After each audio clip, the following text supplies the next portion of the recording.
Welcome back here on location, Bacchus Marsh Road and Elcho Road out here in Lara. And the pipeline coming from the Avalkon Prison through to the Elcho Park golf course. Councillor Cameron Granger, the funding of these types of projects is one that always arises with a lot of our viewers, and I'm sure they'd be pleased to know that this has been some joint funding in this process. Correct. This has been in conjunction with the State Government of Victoria. These projects are very costly, as all sort of infrastructure to do with water projects are, and the City of Greater Geelong can't afford to fund that all on its own. So we've worked with the State Government in particular in this instance to sort out a way to make it happen. So we thank the State Government for their support in helping us with the very difficult issue of water and watering reserves, and look to working with them in the future to come up with some more innovative ideas to make that happen. And of course the federal government, with some of the funding that's coming from them, we look forward to working with them as well. And compliments are due, irrelevant of which side of politics you're on. When you've got a federal and a state government particularly that's interfacing with you in a complementary way, it must make the job that just a little bit easier as far as the City of Greater Geelong and being on council is concerned. Absolutely. There's no way that the city can fund all of these big major projects on its own. It would just eat the rates up within a simple amount of time that we can't afford it. So the whole yearly budget for the City of Greater Geelong is $200 million, and potentially you're talking about projects that could eat that up in one go with water conservation. So working with the state government doesn't matter which colour you are, whether you're Labor, Liberal, Green or Purple. It's really a partnership that has to happen. It's fantastic to see that they're taking it seriously and at the federal level, as the city is, and the city is doing some great work on this. Be like the City of Greater Geelong, the State Government of Victoria and Barwon Water. Be Wally Water-wise, as they are. The boys from Avalkon Prison, may you be watching this morning. Thanks very much for your contribution towards the pipeline that'll be helping water the Elcho Park golf course.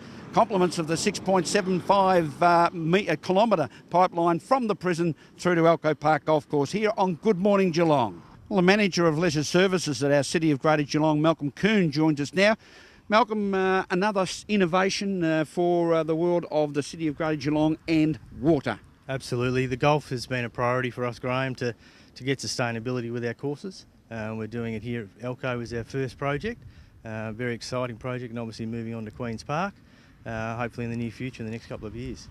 Yes, well, of course, people who know Queen's Park and the Queen's Park complex, surrounded by the Barwon River that goes through there, but out here at Lara, at Elcho Park, there's no such rivers, so it's a great innovation to have this pipeline coming through. Absolutely. The partnership between us and the Department of Justice with the prison has been something very innovative. You know, it's only 6.7 k's away from Elcho, and it makes the pipeline a realistic option.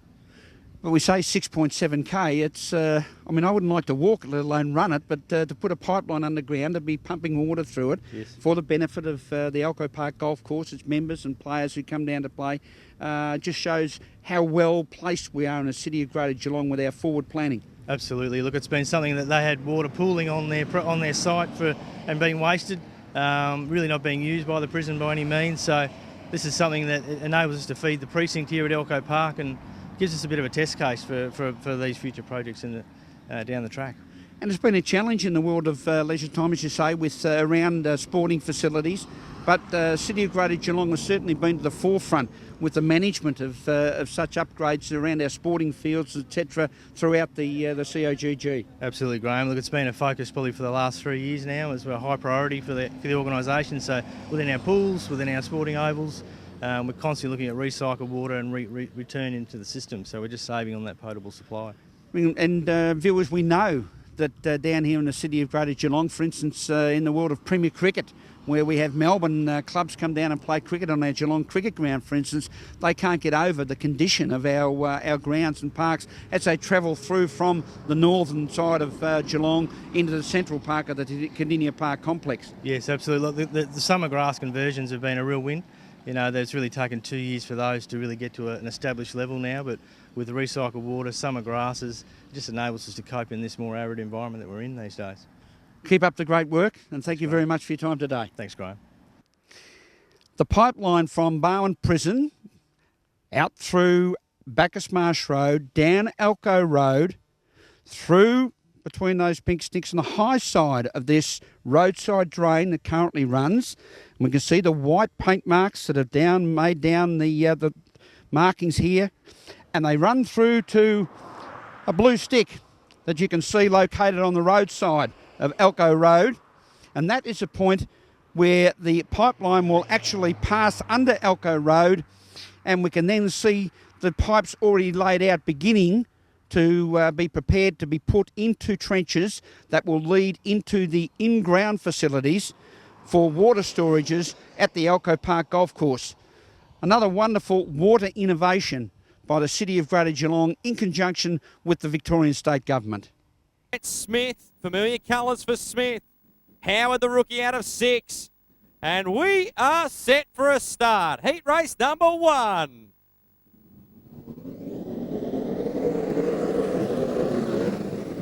Field gets the green as we roll through 1 and 2. 10 laps on the board. Keep an eye on Veal.